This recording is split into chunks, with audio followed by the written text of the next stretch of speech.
Hey, it's Matt here at Eastwood again. We're in front of the North Hall. You guys may recognize this car if you watch our Facebook page. We posted a photo really early in the show of it. You guys loved it. So we tracked down the builder here, Mike Cooper. He's from Spanky's Hot Rods and Customs, and he's going to tell us a little about the car. What's the history behind this one? Well, the car is owned by Jerry Patton in Memphis, Tennessee. It's a 1958 Chevy Nomad Wagon.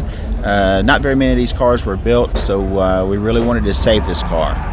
The Nomads in particular, what makes them special? Well, they have a Nomad trim package on them that has more trim on it than your average wagon, and they're really an elite high-end wagon. You mentioned something about that. It was pretty rough when you started with the car overall, but the trim you said in particular was pretty rough. Yeah, the trim had seen its share of grocery parking lots and the baskets, of course, over the years. The trim went all the way around the car about 3 times, and the dents and the gouges and pieces missing, unrepairable, the owner thought. When he brought the car to us, he wanted all the trim stripped. And of course, if you see the car now and imagine it with the trim gone, it'd be 2 totally different cars. And that's not something that I really wanted to do. I really wanted the car to stand out and keep the original trim on it. So we did everything we could to save the trim.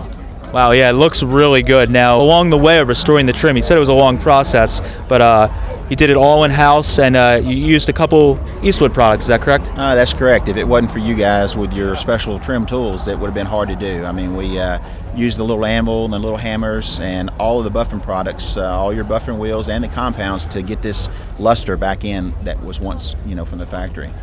Cool. So it looks really, really great. Now, do you use the Eastwood stuff in your shop? I mean, obviously you guys are a shop, so you're using building cars all day long. You use our stuff pretty often? Oh yeah. I mean, you guys got some great products. So we use just about everything that we can find in the catalog that we can use. We use a lot of the pinstriping materials, the paints, the brushes, a lot of the how-to DVDs that y'all publish. There's a lot of neat stuff. The abrasives for the bead blasting cabinets, and a lot of the neat paints. You've got some factory type color paints, which we actually used on the trim of this car. There's an insert piece that's usually anodized from the factory, okay. And really couldn't find that color that we wanted, and we found it in your catalog.